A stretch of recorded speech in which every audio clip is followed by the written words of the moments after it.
In this session, we were looking at gathering perspectives of creatives just in response to the COVID-19 pandemic and the subsequent lockdown.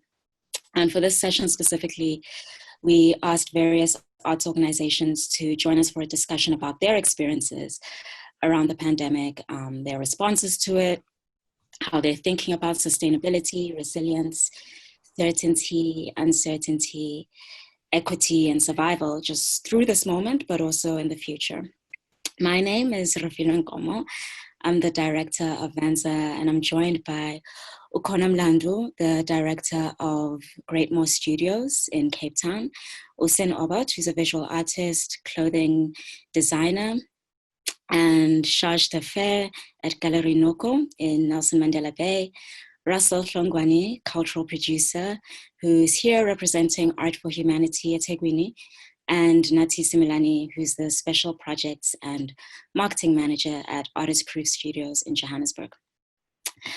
VANSA, as many of you know, operates as a support point and development agency for contemporary art practice in South Africa. We develop industry knowledge, resources, networks, and projects that are concerned with realizing new social, cultural, and economic possibilities for contemporary art practice in South Africa and the wider African context. Let's start with Ukhona. Maybe you can just share with us, how are you in this moment and how's Greatmore Studios?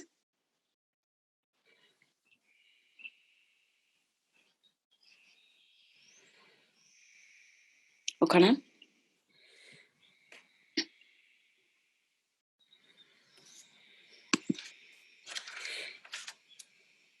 Ukhona, can you hear me? Yeah, go ahead. Can you hear me? Yes. Thank you everyone for joining us. And thank you, Peter, for putting this together. How am I in this moment? Well, when we're checking in with the presenters, I said, in this moment, I feel like that's a movie and fall asleep, and I'm in the moment, I'm exhausted. Simply because trying to run an office remotely while living and mothering and receiving orders for food and trying to figure out a future of an entire organization that is, that's been around. It's quite a task. With that said, I also recognize the opportunities that this moment presents, but I don't feel like it's my job to not speak about uncertainty. And so I feel like, so basically, radio exists, and mostly what we do is we provide studio space and residencies. At the moment, that's not something that can happen. And so then how do you stare at institutional memory and go, who are we supposed to be now, you know? And I think at the beginning of lockdown, like everybody else, it was overwhelming, and I took the moment to kind of sit with the shock of it.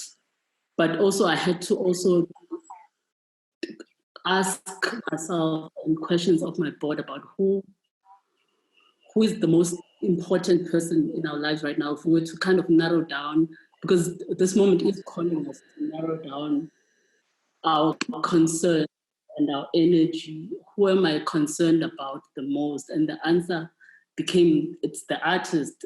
Greatmore exists to be an enabling an environment and a resource to artists. And with that, I've had to recognize that artists are very overwhelmed in this moment.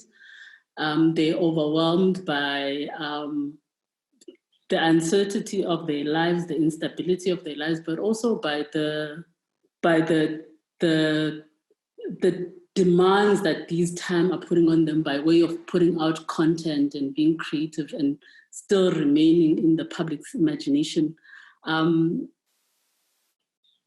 And you know, as Greatmore, we do have an online campaign called Kunjani, where I asked artists, how are you doing? How are things pertaining to everything that relates to your well-being, including, are you where you would have wanted to be in this time?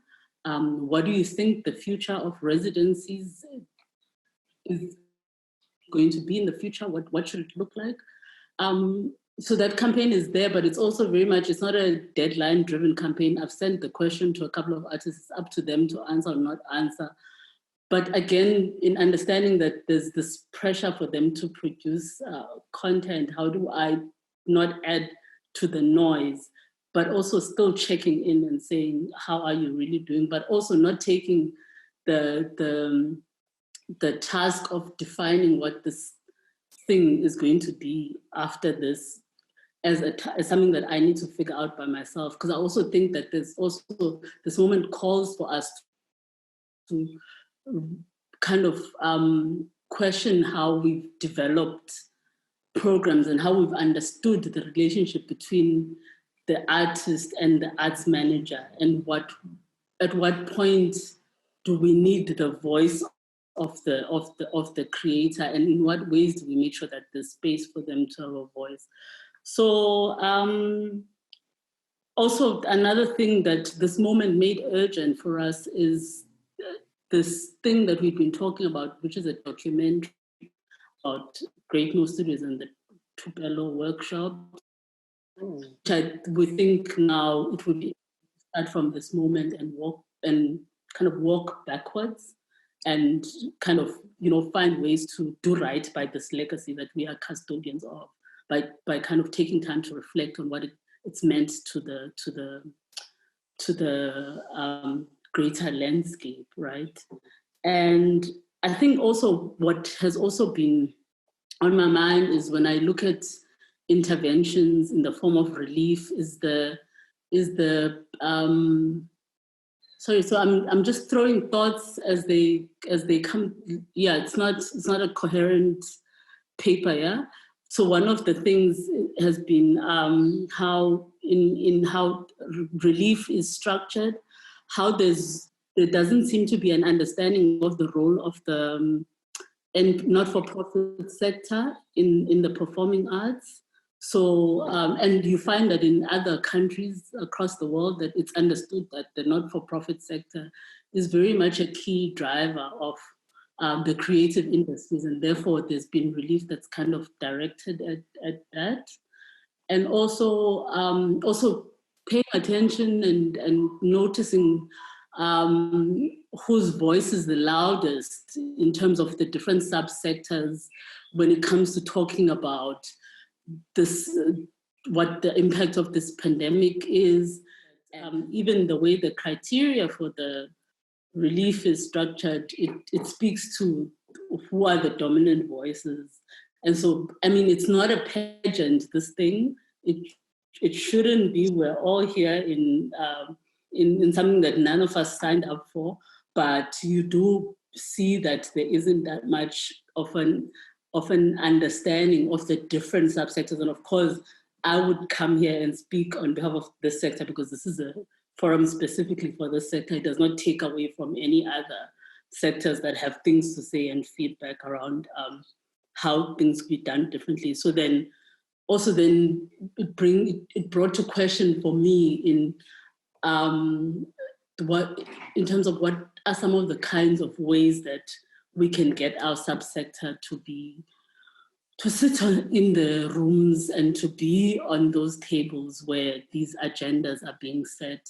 And also interestingly for me has been an observation around, so there's this white paper on arts and culture that has been long in the making and draft upon draft. When you go back to it, and I went back to it again just before this to look at how it makes a recommendation in line with the UNESCO on how there ought to be a move to understand the complexity of the ecosystem of the arts, and the fact that we don't necessarily comply with the labor laws as they exist, and understanding that these laws are man-made.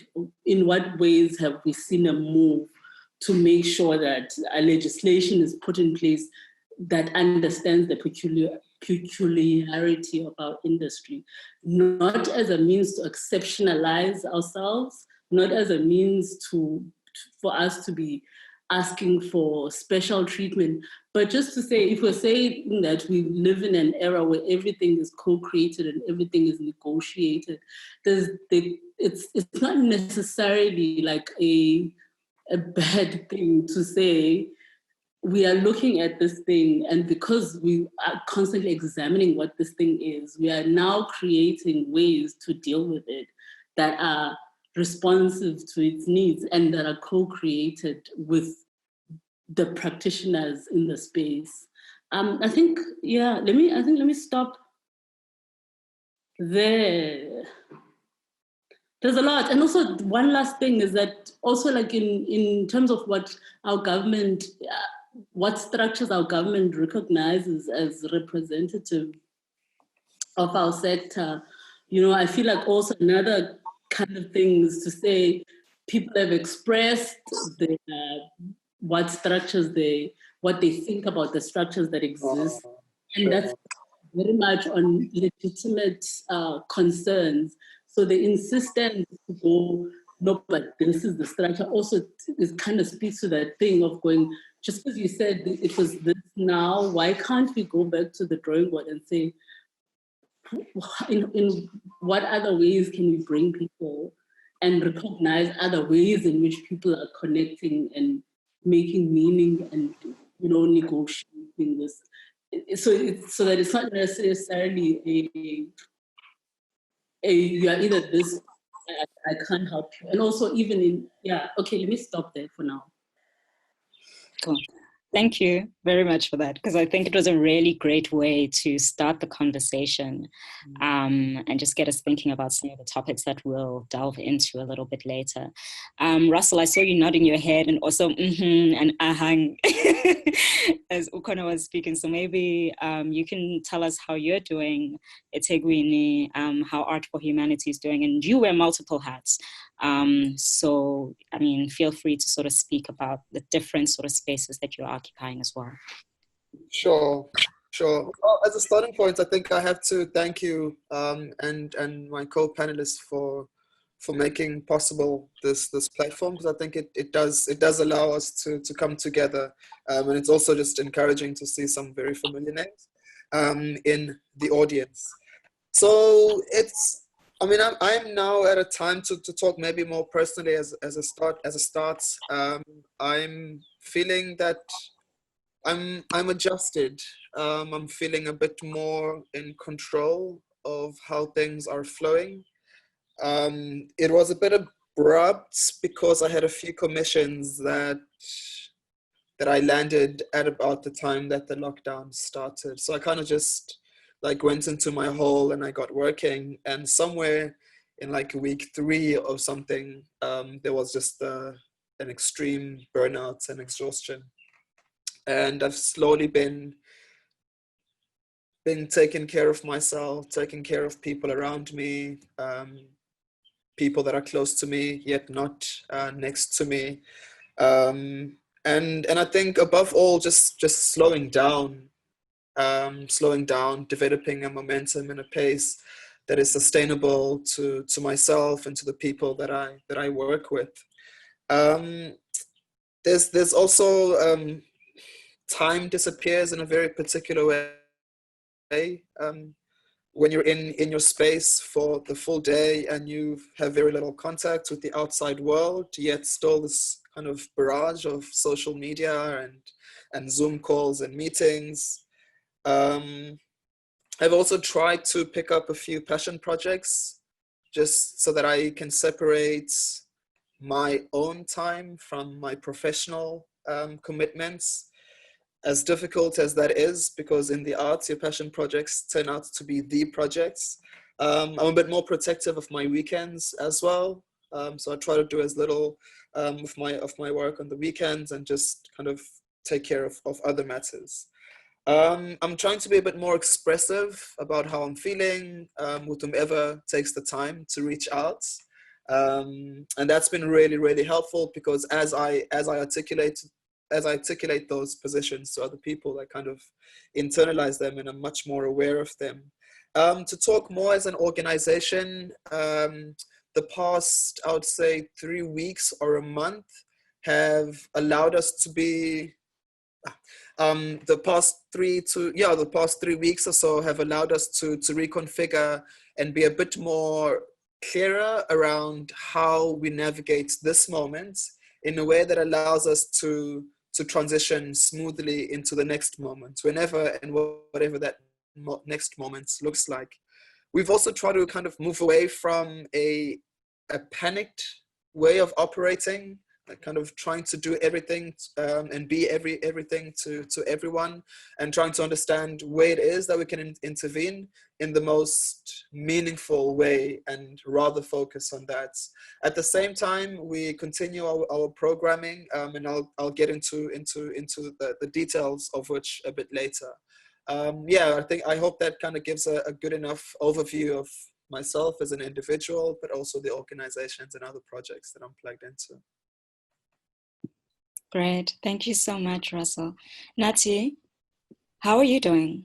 How's Artist Proof Studios, and especially in your position as the marketing and communications programs, a lot must be sort of falling on you in terms of what you speak about and things like that. So I'm wondering how you're doing. Yeah. Hi, everyone. If I haven't said that before, I think maybe one or two people have joined us. Anyway, I think I'm going to speak from, should I call it, a very commercial perspective, which is strictly business, entrepreneur, sort of entrepreneurship, sort of. You know, in my practice, as you know, it is the fit, it is the engagement with the public. Mostly the artist is like, let's say 40%. Then you have the other 40% are the audiences, and then the clients, so call them customers. And then the other 10% is the gallery, 20% is the gallery admin and all of that stuff.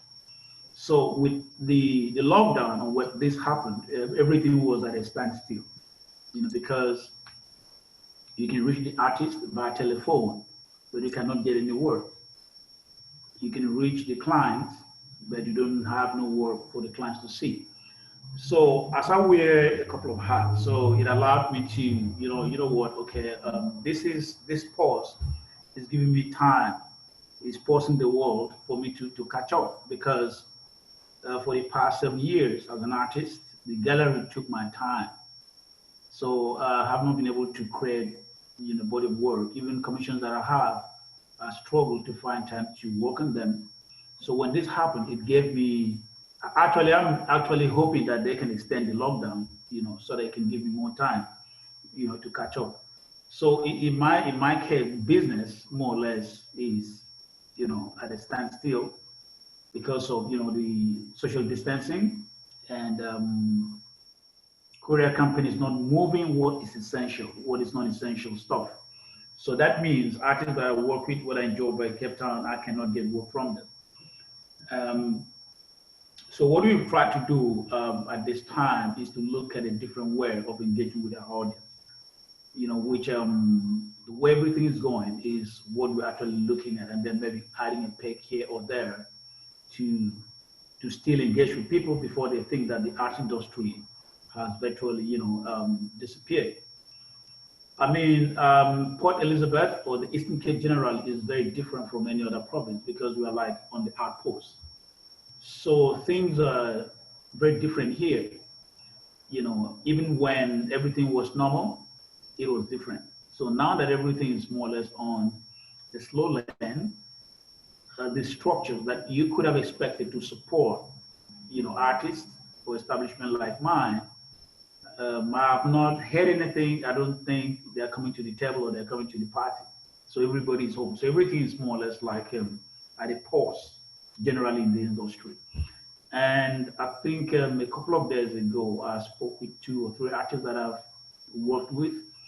and more or less, okay, they're the studio, but no business. Let me call it no business. That's no sales. If that's what they told me, So which makes it the industry in PE virtually, I don't want to say dead, quiet in the meantime.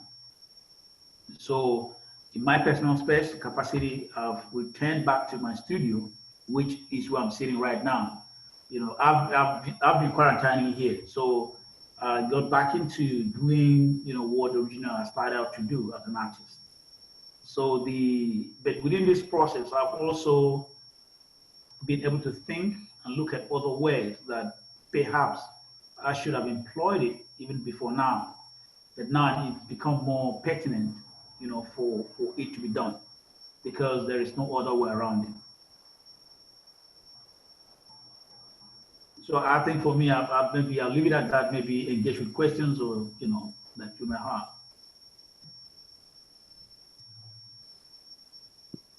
Great, thank you so much. Nathi, are you able to? I think I'm back now, yes. All right. Internet spirits are on our side. They're on our side, so at least I think I came in at the right time. Thank you everyone for joining us, and thank you Rapide for hosting this. I think for Artist Proof Studio, I think it's been one of those things where when initially the call came out for the lockdown, I think maybe like everyone, we believed that it was initially going to last for that initial 21 days, and then everything would be back to normal there afterwards. So a lot of the things that we had prepared were sort of like short-term plans in terms of what can we do while we're at home right now, and then thinking about when we come back, what projects can we carry on doing, and looking at the organization, because we're structured as primarily an education organization. We provide education to about 90 students. So all of those students then are now sitting at home and are unable to learn printmaking, which is the primary art medium that we are teaching them. So it's been one of those challenges where we're trying to figure out on our side what it is that we can do in terms of like the long-term vision during this lockdown. And I think what we've been doing is basically getting the students to be a bit more proactive and start looking at other ways, alternative printmaking that they can actually start doing while they're at home.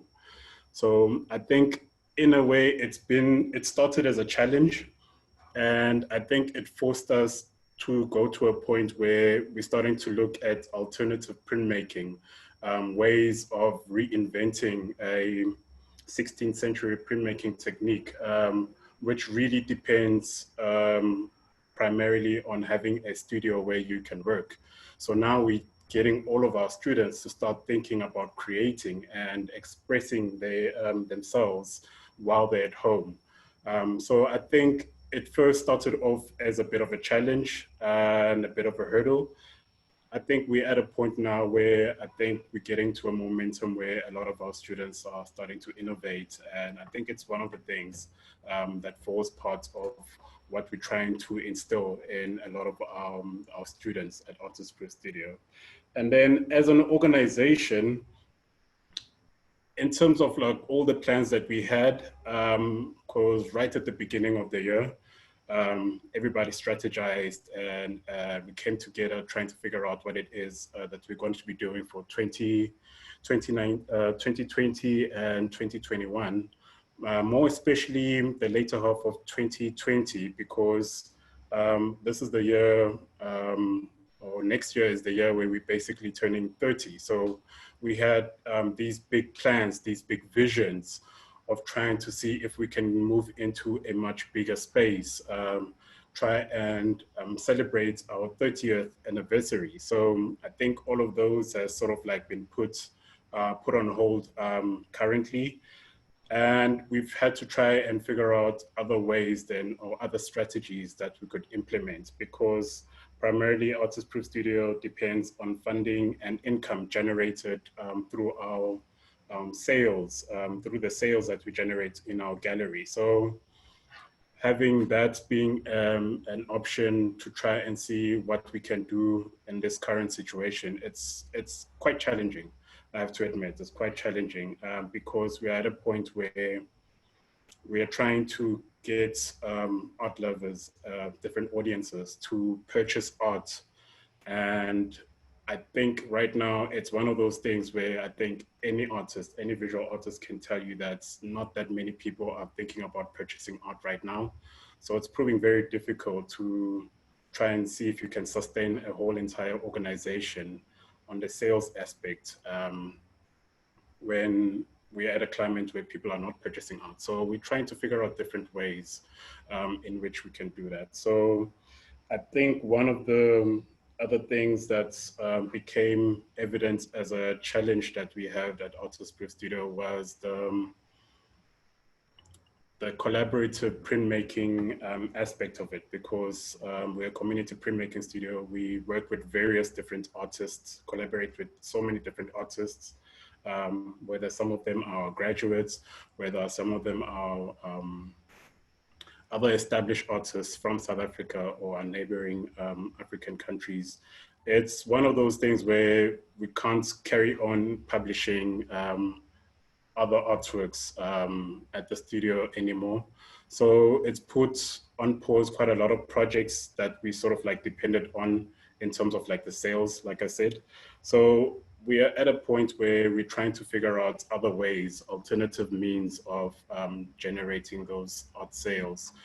Maybe not necessarily through printmaking, but looking at being a bit more open and looking at painting and drawing, because a lot of our artists that we work with, a lot of our graduates, they're not only focusing or they don't only have printmaking as the main medium in which they express their artwork. So a lot of them also work in drawing, a lot of them also work in painting. So it's one of those things that we're trying to see if we can start looking at including some of their drawings or paintings on our online platform. Luckily, we do have an online platform where we can continue to try and see if we can continue our sales so we can keep on sustaining the organization. But that's just as sort of like in a nutshell of like the plans that we had in the initial stages of the lockdown. But luckily, I think through our different partners, there is a initiative that was started, which is a brainchild of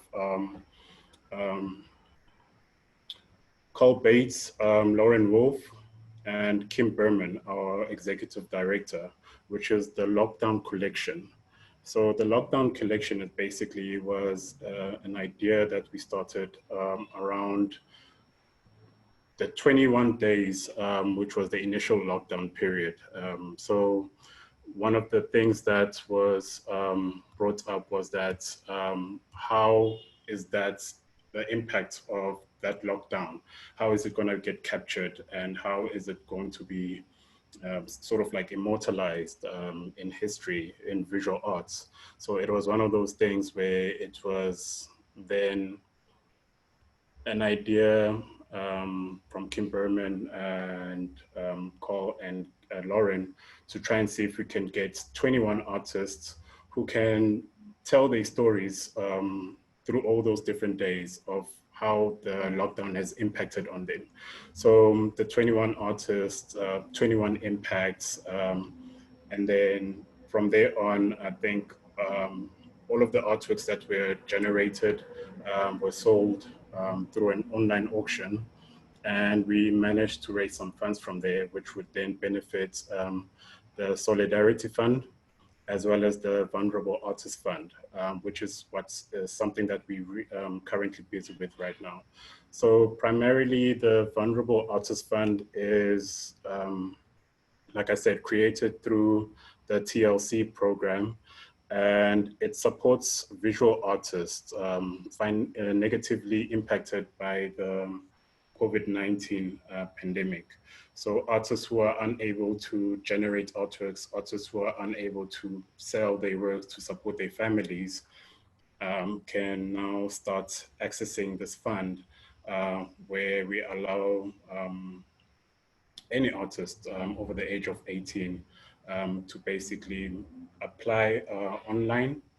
And then once they apply online, they will be able to get funds for 1 month that will sustain them. And if they want additional funding again, they'll need to apply for another 2 months where they can continue getting funds for that. And then in exchange, the only thing that we ask for from the artists is that they donate an artwork that we are able to then keep on generating sales or income to sustain the fund, because we don't want to look at this as a short-term thing only, but it's something that's going on for a long period. So as a campaign, it's not something that's going to end right after the COVID-19 pandemic ends. It's something that we're looking at sustaining for a very, very long time. So in terms of that, we're quite fortunate, I think, that we've had quite a lot of generous artists donating artworks for the fund and helping us facilitate the initial auction that we had. So now we're moving into our second phase, the second phase, which is now an extension of the lockdown collection that we had initially. So we're going to be featuring another 21 artists. So those artists' works is then going to be sold on our online store later in the month. And then the sales, like I said, from there will still go into the Vulnerable Artists Fund, the Solidarity Fund, as well as a portion also going to the artists themselves. So I think we're very fortunate that we had that that project where we've been able to keep busy with that. And it's been something that's been able to sustain Artist Proof Studio, as well as I think over 200 artists that have benefited from the Vulnerable Artists Fund. So we're looking forward to opening the next phase of the Vulnerable Artists Fund and support some more artists and students also. Yeah, that's amazing. Yeah. That's really, really great. I think, Russell, you also have, through Art for Humanity and your colleague Ishmael Farouk, also raised just over 43,000 in a short amount of time. I think it was like 9 days, for artists specifically in eThekwini, in KZN, right? Maybe you can speak a little bit to that as a sort of like relief intervention. But I think all of you have touched on the fact that, and especially Usen and Ukhona, mentioned that, you know what, this isn't a moment only in time, right? Like PE was already sort of like in a space that was like not necessarily getting all the resources that, say, Johannesburg was. But of course, there's still these challenges that Nathi has also mentioned. So I'm interested in the interventions that you've been thinking about, and also you, Ukhona, through what it is that you've been doing through Gunjani, but also the kinds of conversations that you're thinking about, how you reimagine yourselves as well, and how you change your work and practice and who is involved in that kind of conversation. So Russell and then Ukhona. Yeah, so Usen, it seems that you and I will compete for this title of the backwaters of the South African art world, because I've always spoke about Durban as being in the backwaters, and now there's PE in the run. I mean, the Artist Solidarity Fund was, yeah, I guess it was at a time where we felt that we knew how we could move forward, and who we could rely on to help us move forward. So we assembled at a committee of about 4 or 5 individuals within the cultural sector of eThekwini. and use that as a sounding board to help us think about how might we mobilize people towards a solidarity fund. So we put forward a campaign of sorts that was largely digital, and people were invited to contribute however they could. It was really encouraging to see Durban artists from Durban living elsewhere contributing to the fund, both in South Africa and beyond. And yes, in about a space of 9 days, in fact, we managed to raise just over 43,000. We received about just under 100 applications or so, and managed to verify applications through our team of interns, and splits that 43,000 across 77 applicants. Specifically in eThekwini, we felt that if we extend it to the province, then the impact would be reduced quite significantly. And then we're now moving into the next phase, or the next month of this fundraising, where it's on the one hand, again, a donations kind of initiative. The other is developing and moving towards an online auction, and we've had the great support of the KZNSA Gallery to help us kind of run that auction. And again, we are thinking of the auction not as a once-off thing, but something that we can extend for the next 4 to 6 months, perhaps. But more broadly, at the best of days, the arts world is a very, very difficult environment to work in. So then, how do we use this moment to strategize for ways that we can support the creatives? Yeah, I mean, we haven't quite figured out the answer for that, but it's definitely something that we've been thinking about, especially in Durban. A lot of these senior artists find themselves in a very, very vulnerable and precarious situation. So then, how can we meaningfully support that process without making people feel like we're some kind of lifeline that they need? Yeah. So again, like it's to do that in a dignified way that also acknowledges and recognizes the resilience and creative nature and spirits of artists as very resourceful people in themselves. So it starts to like create a mutual exchange between what we can do and what they can offer, and from that start to create and develop a different kind of value system or value exchange. Yeah, and I think that speaks a lot to what you were talking about, Ukhona, in that how do we galvanize all these different voices and really think about what is it that we can do as artists, as organizations, as commercial spaces, non-commercial government, whatever, whichever space hat you wear. What is it that we can do? What are the ways in which we can work together? What are the new languages of solidarity that are going to need to be developed for us to not only emerge from this moment, but to emerge stronger and develop the kind of futures that we want to see? How are you doing that work? So obviously, like like everybody else, the loss was that because how we operate is that we receive funding, we provide subsidized studio spaces to local. By local, we mean South African and African artists, and then international artists come in at a more, industry, international competitive rate. And that cross-subsidizes. So of course there were cancellations. Of course the funder that was going to collaborate with us on a project emailed to say, hey, we're going to look after our staff first, so we're putting everything on hold, etc., etc.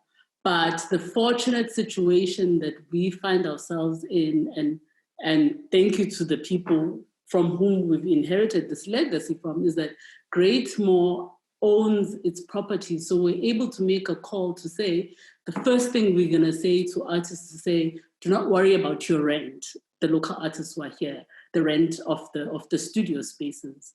And so that it was really, really nice to be in a position to say that even though technically, we can barely afford it ourselves, but the fact that we own the building meant that, because in these times it's also about, you do what you can.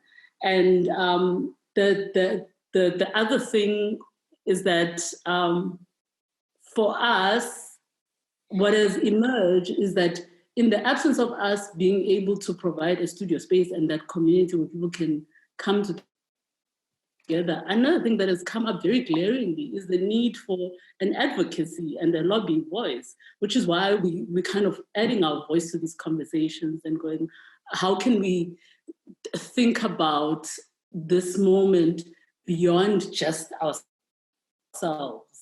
How, as you've just said in your previous kind of statements leading up to this, about how do we use this moment to kind of take the opportunity to create a cohesive voice and strengthen whatever work has been done in the past. So we kind of taking that need and needing to prioritize and focus on this and add our energy to the work that VANSA is doing quite seriously in this time. And also, also for me, it's got a lot to do with my personality, in that, you know, when the crisis was happening and everybody was moving fast, trying to come up with solution, my natural response is to stand in the middle of the room and just observe. So I did, and just watch and appreciate, and then out of that kind of emerge with some suggestions. So I've had a series of meetings with my board over last week, making some recommendations, and we've kind of spoken about what we think we could contribute in kind of by way of direct relief to artists and by way of trying to survive as an organization. But I'm not able to share those because I've not had the meeting with artists, because I would have to present it to them because their participation would be required. And again, which goes back to what Russell was saying, in this moment of giving and relief and all of these things, there still has to be that level of respect for people's agency, right? So for me, it's something that I'm taking very seriously, that even as we come up with interventions as the institution, how do we do it in such a way that is co-created with the people who we intended for? And once I've had the discussions with artists, and of course they'll obviously have their own ideas about what their needs are, and out of that will emerge the things that we will do going forward in terms of proceeding. Yeah. So we're about 1:45. Usen, I'm going to get to you just now. So we're about 1:45, and I've seen that there's already a question in the chat box. So please start putting in your questions in the chat box and for our speakers, and we'll get to that at about 3:00. But Usen, I wanted you to just jump in right now, because what you mentioned in sort of the opening was that you're looking at alternative ways of working. And I think that a lot of the other presenters have also spoken to that. And I'm wondering about how you're thinking about that, how you're thinking about, the sort of push towards the virtual, and what opportunities are there for you as an organization in PE as well. Maybe you could speak a little bit to that. In terms of that, what, like I said, this whole process, I tend to see it as a huge benefit, whereby it allowed me and my team to reconfigure, how we have been doing business and how we are going to move forward. So we arrived that, there are possibilities in the social media space, but then again, we decided to do sort of 2 programs in the meantime, because we are still running exhibitions from our inventory, since we couldn't get works, from out of state or from artists who are farther apart, get away. So that's one. So for example, we created what we call video gallery tour, and then create that and then send that to a database and even share that on our social media pages. And then we look at this other option of e-catalogs and all that stuff, whereby we also use our databases and then even share that online for people who cannot physically come through to our space, to see what we're still doing. But on the other hand, we have programs and projects that we had planned before the COVID took place. Some that fell within the time, the first 21 or 20, the first 2 months have actually been sort of postponed or shifted forward. So what we have done with that is we're moving that, like the conversations online. For example, what we're doing now, we're taking that part for all the talks that we plan to be doing, we will be following that process.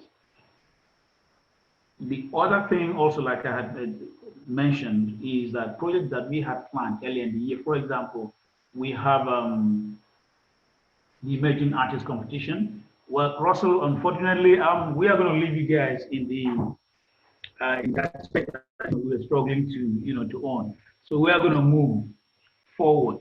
So we have this competition that is going to be national. The competition comes with prize tag, awards and stuff, and it comes with a fully funded residency program.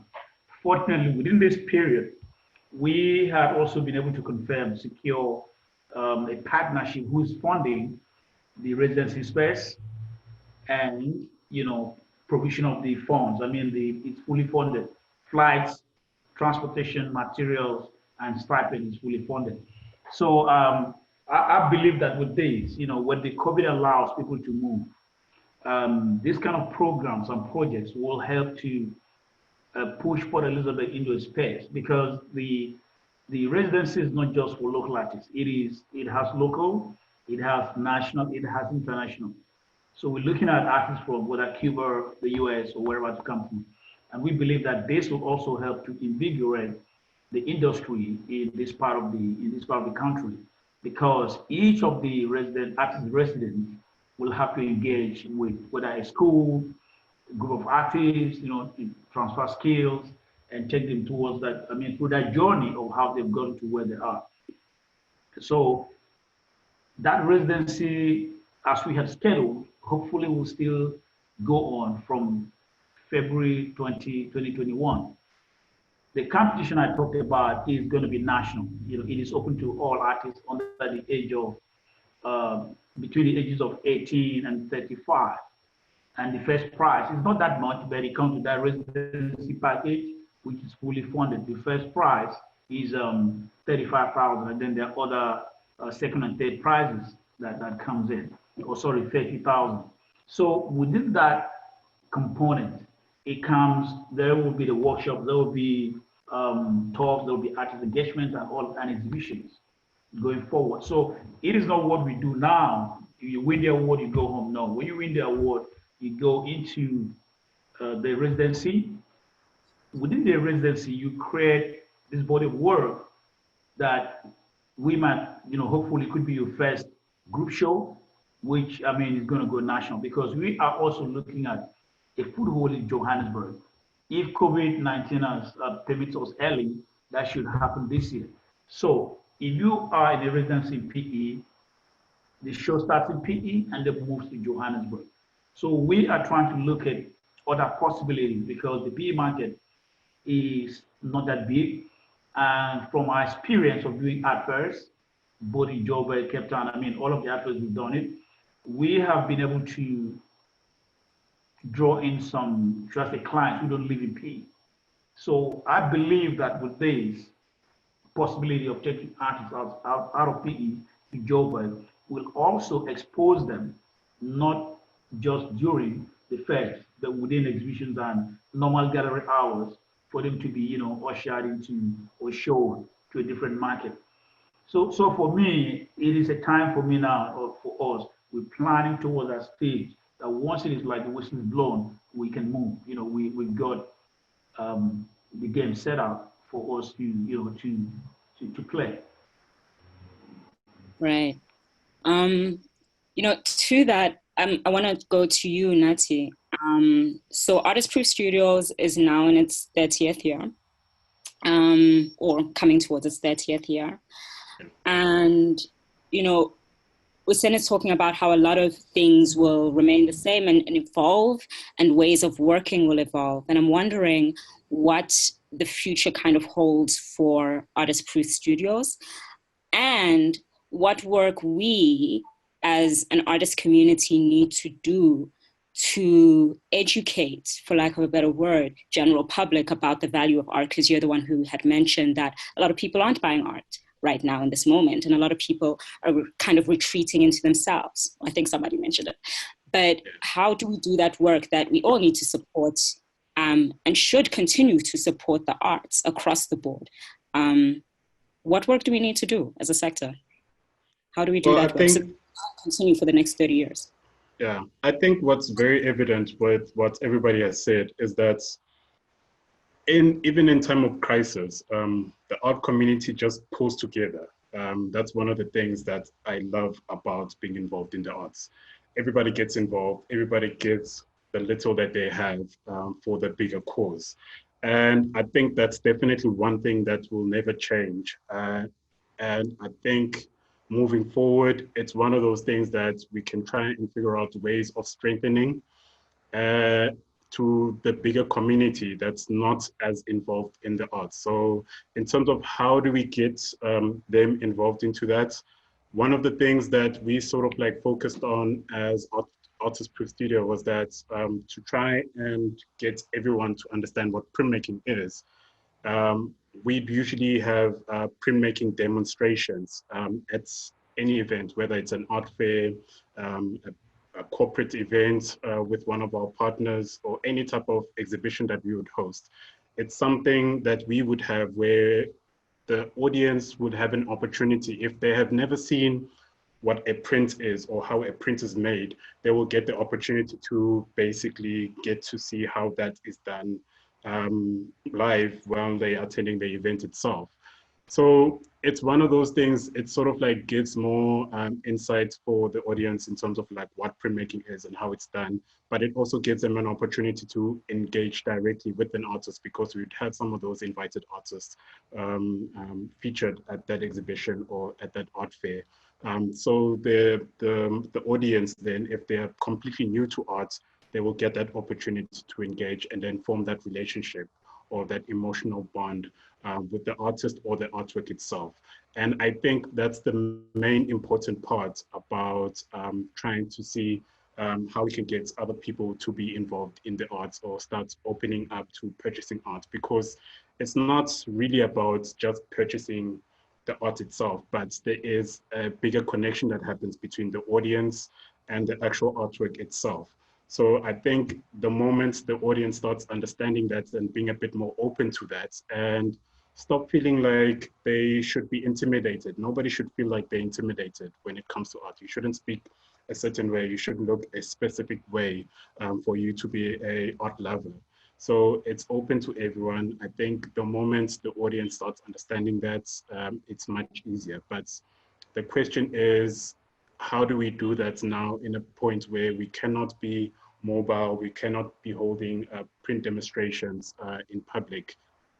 So it's one of those things that we're trying to see if there could be a lot more arts engagement online in terms of like having specific workshops of like how a lino cut is done or how a monoprint is printed, for an example. So those are some of the things that we're looking at in terms of long terms to get people to understand what printmaking is, feature specific artists online also as a way of extending the initial audience engagement that we had planned through our print demos, but now we're extending it to online. So I think we can still get the audience to still engage and fall in love with what printmaking is. So for us, it's just a matter of like how figuring out ways of like how we can be a bit more resourceful with online and the digital markets or the digital sphere. So it's one of those things where we're trying to see how we can get some of our students also to be involved into that. So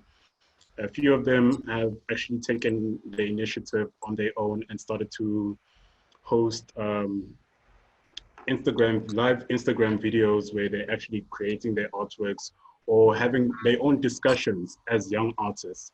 I think those are the sort of things that the bigger audience should be supporting, and which is basically going to be encouraging the artists to welcome this idea of moving into the digital sphere, because artists we work with like tactile stuff, things that you can touch.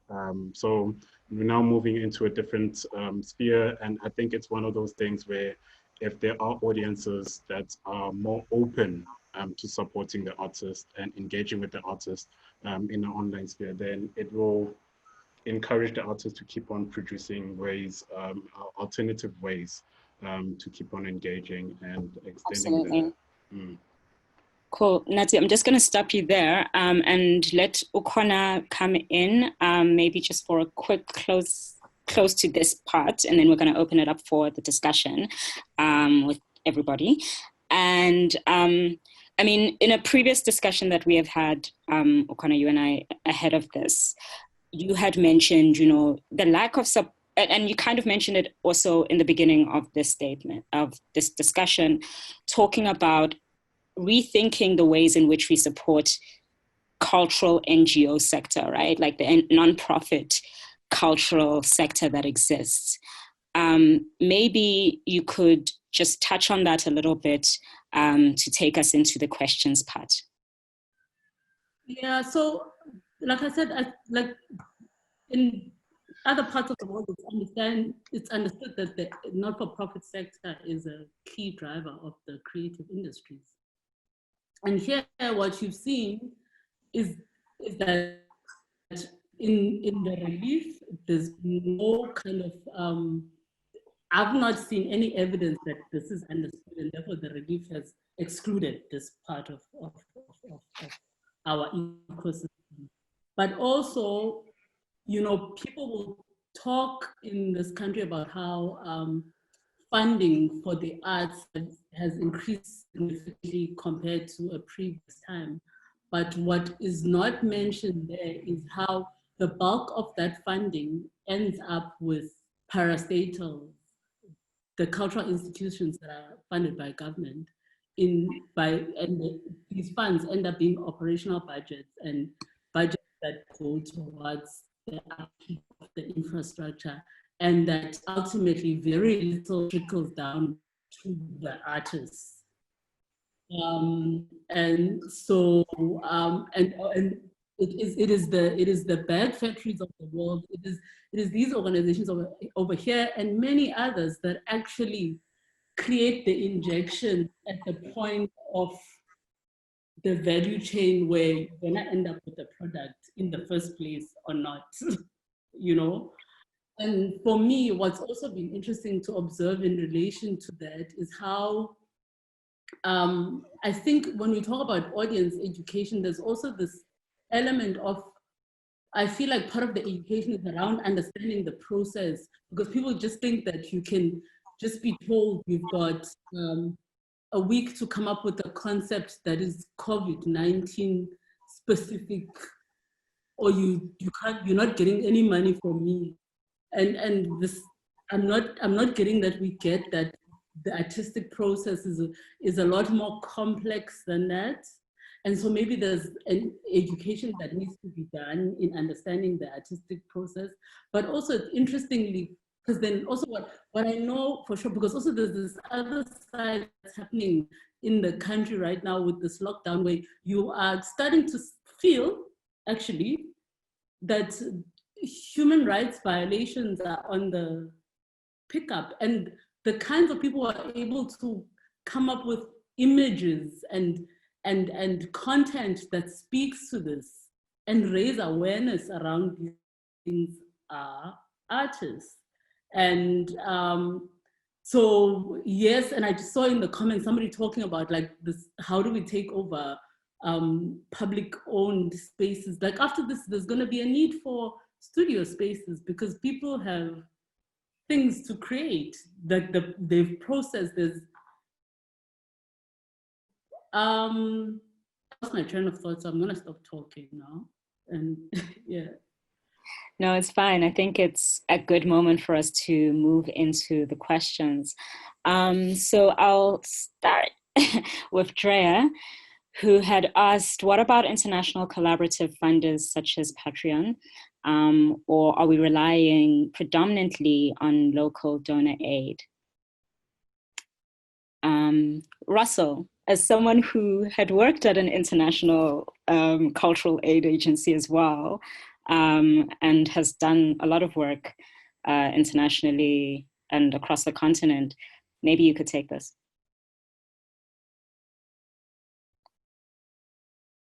Or anybody else, actually, whoever's feeling the sort of like around us. Russell, or Usen, go ahead. Yeah, for me, in my experience, you can approach a potential partner or funder. It depends, you might be successful or are not. Not that people, like I'm talking from my experience. We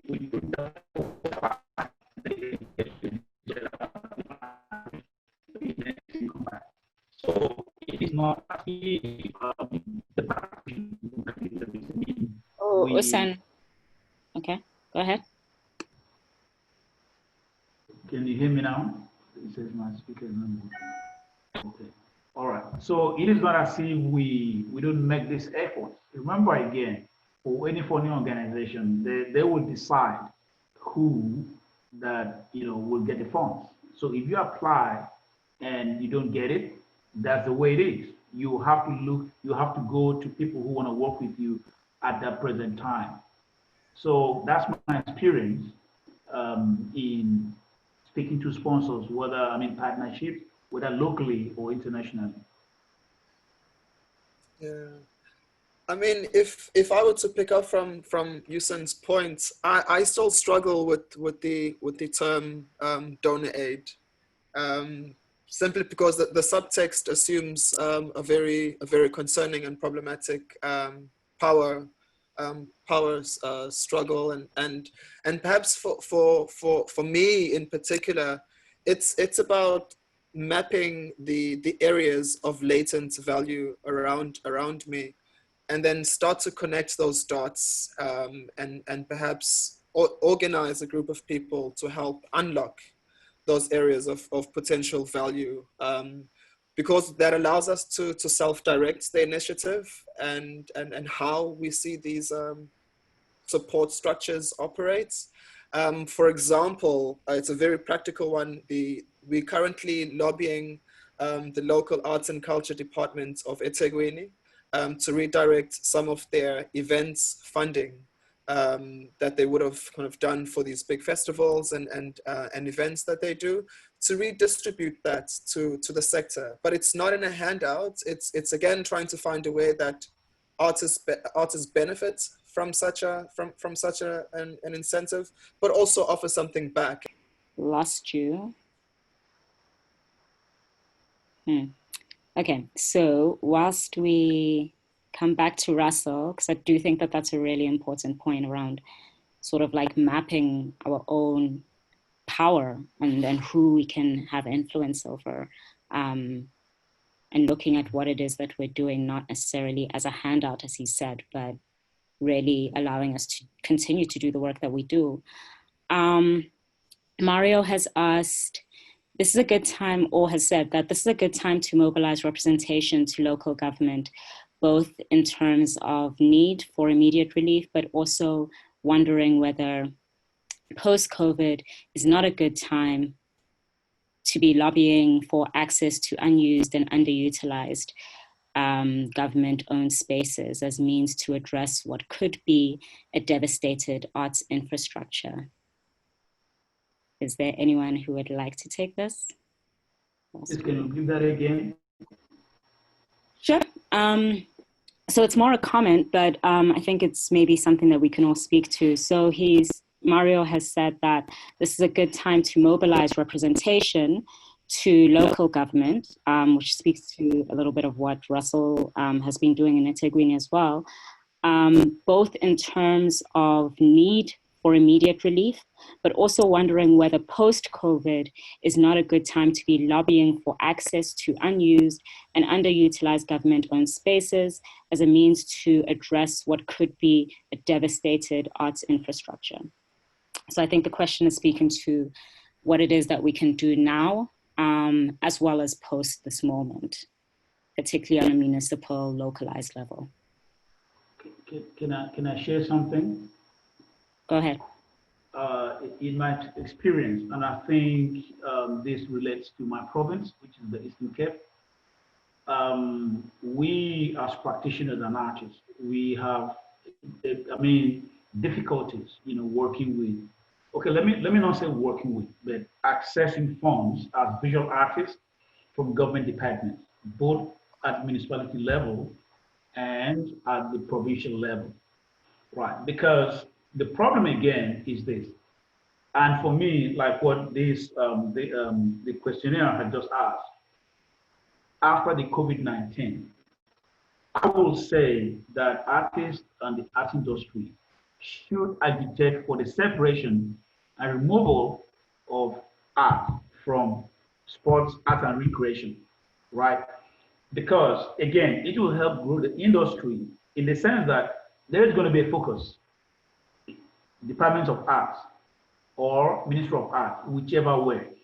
Once it is buried under sport, we know sports will take 90% of the resources. The next thing you say art, it goes to music 90%.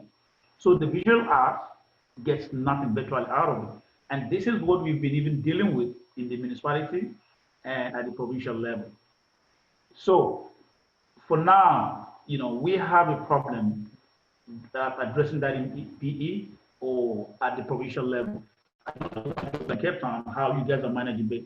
From what I have learned is that you guys have been fortunate, to access these funds. For me, I'm just, this is where they can say it's very radical. So I did take for art to be removed and then given a separate ministry. We bring more to the table when we look at history and going forward than even sports does. No, you're laughing or you're smiling, but this is the truth. That's what I see myself, that we bring more, for now and for the future. So if that is done, post-COVID, we look at telling government, look, we need, it's either you give us a specific amount, if you put us there, or take us out and then address us. That is the only way the system will change to favor artists. If that is not addressed, it's still going to remain the same. Thank you. No, I wasn't laughing. I was just saying that, everybody is going to say that they are bringing the most.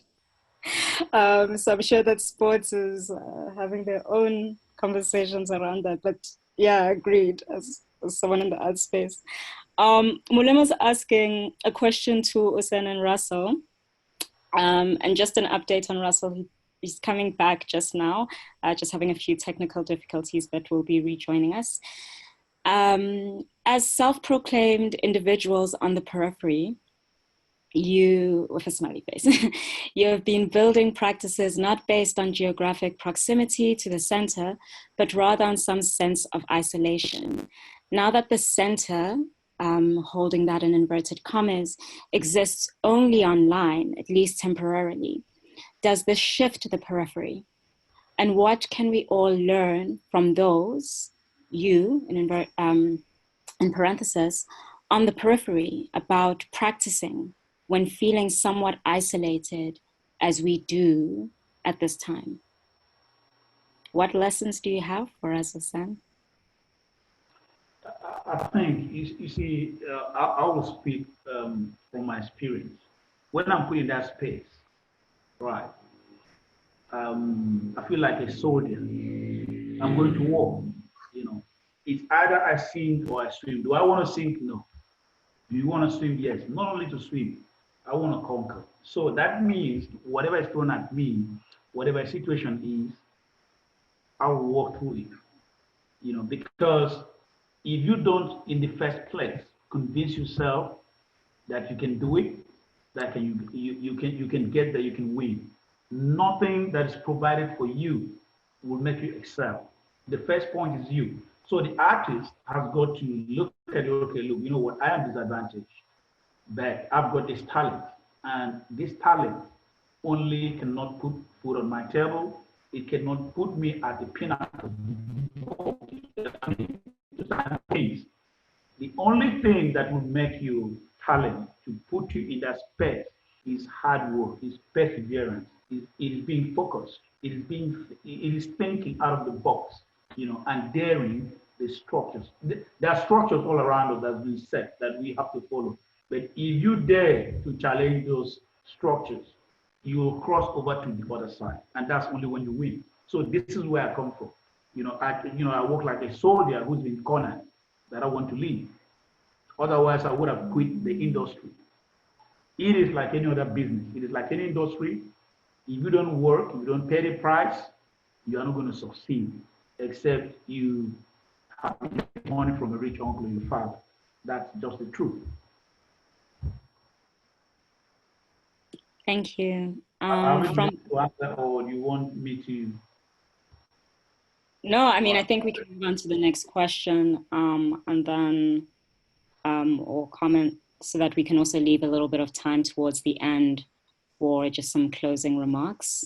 So from Ijoma Uchelkeke, in my view, this moment presents a great opportunity to really look into creating private-driven, pooled funding motivated by the arts community.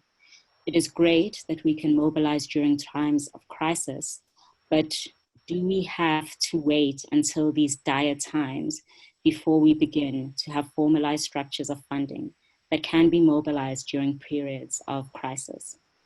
This presents a great opportunity for us as a sector to structure various types of soft loans, perhaps utilizing some of the structures mentioned by Nathi and Russel, i.e. artists donating artworks that are sold at auctions and so forth as a foundation to build these sorts of funding structures. I think this is key and will empower creatives within the sector. Yeah, I think this is a great point raised by Ijoma. In terms of artists, I think what is kind of evident from what I've seen today and what I've also known for quite a bit of time is that there is quite a lot that's happening in the art community, not only in South Africa, but Africa and maybe in the whole world overall. But looking at what we have right now, I think the one challenge that we have is that maybe different organizations or different collectives are working sort of like in silos. So everybody's doing the same thing, but not much of the word is spreading around to a point where we can actually all collectively work towards the same thing. So in terms of that, I think it's one of the things that we can try and see as an art community. How do we actually broaden the collaboration aspect of coming together at times like these? It's not necessary for us to actually wait until we're at a point where it's a crisis, but it could be something that's formed and then it's something that's maintained throughout the period by the different organizations. But I think everybody is usually so busy and so focused on what it is that they're trying to do. But I think it's the perfect time to actually start coming together and start spreading the message of what everybody is busy working on. And it presents an opportunity for more focused collaboration. I think at this point, that's the only way we can look at it. Well, Nat, thank you so much. Ukhona, do you have some reflections on that last point by Ijoma? Yeah, I definitely agree with Ijoma, and also that I think part of the work is to make sure that when we do find ourselves, like we whatever we come up with now, it's not just about fixing it for now, as everybody said, it's about making sure that we as the people who lived in this time and had the opportunity to contribute are able to move forward, so that we're not having this conversation online. But also just a note that, I don't know how people perceive VANSA, but VANSA is a membership organization, and they didn't pay to say this, but I've worked for the Performing Arts Network of South Africa. I know that like membership organizations, umbrella organizations such as this one, they rely on membership to also set the agenda. So VANSA is not just Refilo and the 4 people that sit in the office with her. So the strategic position of that umbrella organization has to be utilized, and people who work in the sector, including artists, have to be more active in making sure that, because also it's not possible for 4 people to see all the things. It only gets better when we are all helping each other think, and we're showing each other our blind spots, etc., etc. So yeah, absolutely. So yeah, by the way, VANSA did not pay me to say this. I say that again. We didn't. Just putting it out there, but thank you so much, because that is a really important point. I think that, prior to me joining VANSA, I was also on the sidelines and wondering how it is that I can become more engaged. And I really want to just open this up to all of you here today and all your friends and networks, and receptive. Drop us an email, call us, let's chat, let's engage. To Drea's point, I definitely agree that more audience engagement, and we're really trying to think really hard about how we do that, and actively practice that in every single relationship, conversation, stakeholder engagement that we have. Russel, maybe we can sort of start closing, because we have 10 minutes left. So I want to ensure that we have enough time for everybody. So maybe this is a good point to start closing down. Okay, sure. I think when all is said and done, we should be gearing up as a sector for uncertainty. Because I think we are moving from one crisis to the next. We'll be faced with another crisis the next time. We don't know what that will be.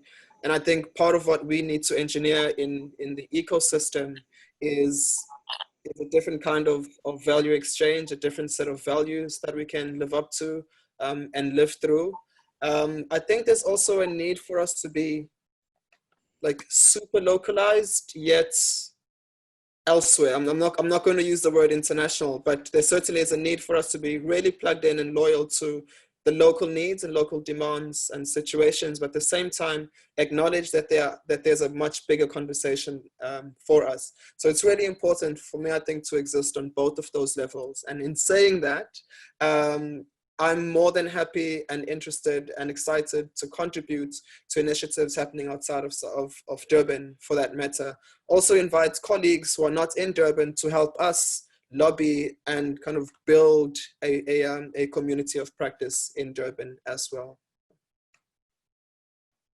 Great, thank you so much. Usen, what closing words do you have for us in this moment? Okay. I think I've been fortunate to be a part of this conversation, and I'm happy to engage with, should I call them panelists? But this is what I'm going to put to you guys. You see, we are where the road doesn't pass through us. What I mean by that is, we are a community that we lose our artists to the bigger cities. They move to earn a living or to cut a niche for themselves in the industry. So I would like to propose, more or less, the artists that we work with. We've got, maybe I should have taken you guys through, we've got one of the best spaces in this country as a gallery, and we don't do Mickey Mouse exhibitions. So I would like to propose, some sort of coordinated effort, for example, getting artists from Greatmore Studios to show here, getting artists from the guy from Russell, getting artists from, Nathi, that's the first part, because if we circulate these artists, the more the audience, or the bigger the audience, the more advantages they have of making sales. I am in what you term the commercial space, so it's purely business. We are self-funded, so maybe you guys you don't look at it that way, but for me, as an artist, if you don't bring in a living, if you don't bring in any sale, you're out in the cold, not unless business as an artist. So what is, I would also like to touch on is You know, the apart from the I don't want to say coordination, partnership, or maybe coordinating efforts. I mean, in the industry, it will also help. You know, for us to share information. For example, I don't know what happens in these places. As a gallery, I don't know what happens there. So if I am to know my work with or the artists, art community, or those that follow us would also know what Greatmore Studio is doing or offering and what the people in eThekwini are doing. So if we can do this, it will also help to increase our footprint. Thank you, Sen. Nathi, closing remarks? Yeah, I think what I've gathered, for me, it's very evident that artists are very resourceful, artists are very supportive of each other's initiatives and as the art community as an all. So for me, it's one of those things where it's a matter of like trying to figure out ways of being a bit more connected, keeping the ear on the ground as to what's happening in other provinces also. I think that's the one thing that's gonna make it easier for us to open up these channels of more focused collaboration. I mean, if there is a point where Russell is going to have an online auction for his initiative, it would be something that's beneficial for both of us if I can get in contact with him and share some of the experiences that we had as Artist Proof Studio because we went through an online auction. So it could be ways of like sharing things that work, things that could be improved. So it's something that opens up other ways of supporting the initiative that they have. So I think for me, I'm quite excited about that. But I think it's just a matter of like more focused collaboration channels opened up between the different organizations and the artists themselves. So I think that's going to present more better opportunities moving forward. Thank you. And Ukhona? Yeah, I really don't have anything by way of closing, but maybe to say I look forward to a conversation that is more artist-led. I mean, there's value in all these different layers of conversation, but I could do with hearing from artists. That voice is missing in my life, and I'm nervous about that. So I think that's a good moment to talk about the next session that we're going to be having, which is actually going to be independent artists and freelancers, you know, curators, writers, people who are working in our sector. And we've all been impacted by this. But as you've rightly said, Ukhona, it's, you know, like we need to be creating the types of spaces and the type of ecosystems where all our voices can be heard. So that will be the next session. We'll be releasing the dates quite soon. Watch out for it on our social media. This session will be on our social media as well as on our website. Please continue to go and visit the VANSA website. We've got a resource list that we're continuing to update. Please, if you have things that you're seeing that we're not necessarily picking up on, please just send us an email and we'll definitely include it in the resource list. And we've tried to be really all-encompassing. So there's things around mental health and things to sort of look after ourselves, as well as financial resources and, you know, ways in which, and as well as other things that other organizations are doing, such as data surveys and things like that. So please do reach out. Thank you to everybody who has been here. Thank you especially to our amazing, amazing panelists. It was an incredible conversation, and we are deeply, deeply grateful for the generosity of spirit, knowledge, information that you have shared. So yes, take care, everyone. Bye. Bye, everyone. Bye, everyone. You are.